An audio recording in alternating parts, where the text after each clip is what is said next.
say this because I know it's really hard to hear these numbers and think about individuals and what this means to them. I received a young boy into the emergency department during one of the mass casualties who had half of his face and neck blown off. Luckily, the organs that are vital for breathing and blood supply to the brain were preserved. They were visible but preserved. And he was talking to us. He couldn't see himself, so he didn't know what he looked like at that point in time, and he kept asking for his sister. His sister was in the bed next to him. The majority of her body was burned beyond recognition. He didn't recognize that the girl in the bed next to him was his sister. His entire family, parents and the rest of his siblings, were killed in the same attack.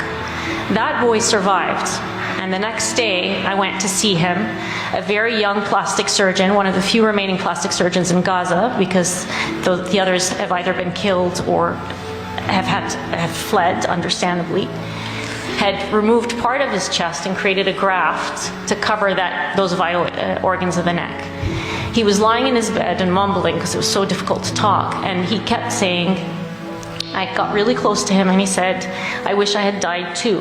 And I said, what? And he said, everybody I love is now in heaven. I don't want to be here anymore. That is one of so many stories. I'm so sorry, Leila, but I think people need to hear this. I'm giving you the story of one child. For the children who I treated who were discharged, and survived, they face a Russian roulette of 100 ways that they will likely and potentially die when they leave the hospital due to the circumstances incompatible with life that have been architectured by this military assault. Direct bombing, starvation, dehydration, disease. Alarming reports of the first cases of polio in Gaza right now. Polio is a potentially deadly disease that causes paralysis, including paralysis of the muscles needed to breathe. That has been eradicated for decades in that region. There's been a polio vaccination campaign that essentially has eradicated the disease from the majority of the world, and now we're seeing cases emerging in a area of the world that has a healthcare system that has been completely and entirely annihilated. For the past 10 months, we have witnessed civilian massacre after civilian massacre, school massacres where internally displaced people were sheltering, the flower massacre, massacres of people trying to collect water, massacres of people collecting aid at aid sites, massacre after civilian massacre. Entire families exterminated in one single bomb. Humanitarians, healthcare workers killed, and journalists killed in record numbers. Pediatric amputations in children that are breaking records.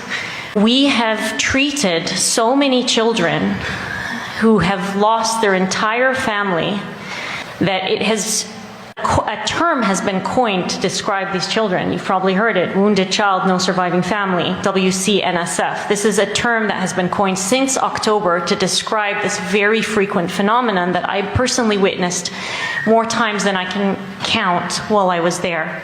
As the US continues to fund this military campaign unconditionally and somewhat blindly, in stark contrast to documented realities on the ground, in stark contrast to the findings of the International Court of Justice of plausible genocide, and in stark contrast to the universal global condemnation of humanitarian and human rights organizations, we have no choice but to exert as much pressure as possible and use all the leverage we can to change direction, the direction that this country is taking.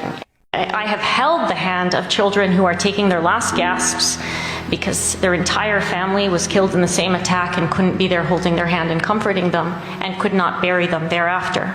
17,000 children who have lost one or both parents